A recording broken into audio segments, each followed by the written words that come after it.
জয় বাবা লোকনাথ। ওম জয় লোকনাথ। বাবা লোকনাথের শ্রীচরণে কোটি কোটি প্রণাম জানাই। দাদাভাই, আমি ইতালি থেকে লিখছি, পুলক সেন। আচ্ছা, বাবা লোকনাথের অপার করুণা সর্বত্র বহিছে ভুবনে। এখানে থেকেও যে প্রতি মুহূর্তে উপলব্ধি করতে পারি আমার বাবার কৃপা, এমন কোনো দিন যায় না যেদিন আমি আমার বাবার কৃপা পাই না। আমি বা শুধু বলছি কেন, আমার দেখা বহু মানুষ এখানেও অবিরত বাবার কৃপাতে আপ্লুত। এমনই একজনের কথা আজ আপনাকে জানাবো। উনি আমার কলিগ, নাম রোভন ইভানস্কি। আচ্ছা, জন্মসূত্রে ইনি একজন ডাচ।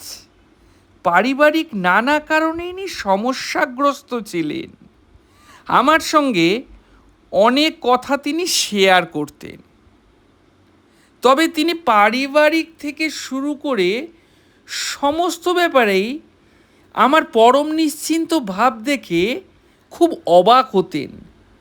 আমি কিভাবে সমস্ত কিছুকে এত দক্ষতার সঙ্গে ম্যানেজ করি, এই প্রশ্নের উত্তরে আমি একদিন একে আমার বাবার কথা বলি।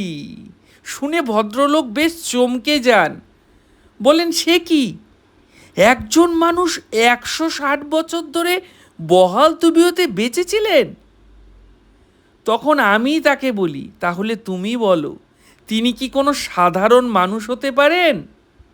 এরপর থেকে তিনিও আমার কথা মতো বাবাকে সব সময় ডাকতে শুরু করেন মনে মনে। আর তারপর যা ঘটে তা সত্যি সত্যি অবিশ্বাস্য। ওনার স্ত্রীর একটি মারাত্মক শারীরিক সমস্যা ছিল, যা থেকে তিনি সম্পূর্ণ আরোগ্য লাভ করেন। ওনার নিজের সম্পত্তি সংক্রান্ত পারিবারিক বিবাদ পর্যন্ত মিটে যায় এবং ওখান থেকে বিরাট অঙ্কের এক অর্থরাশি তিনি পান, যা পাওয়ার কোনো সম্ভাবনাই ছিল না তার কথায়। এইভাবে তারও বাবার প্রতি বিশ্বাস ধীরে ধীরে গভীর থেকে গভীরতর হয়ে ওঠে। আমার কাছে উনি বাবার একটি ছবি চেয়েছিলেন। আমি নেট থেকে বের করে সেটা ফ্রেম করে বাঁধিয়ে তাকে উপহার দেই।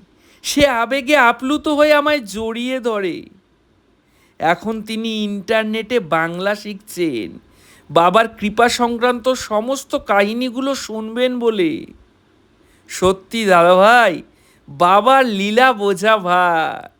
ওম জয়তুল লোকনাথ। আপনি খুব ভালো থাকবেন। হ্যাঁ, ওম জয়তুল লোকনাথ। সত্যি অপূর্ব কাহিনী। বাবা তো সত্যি সকলের বাবা।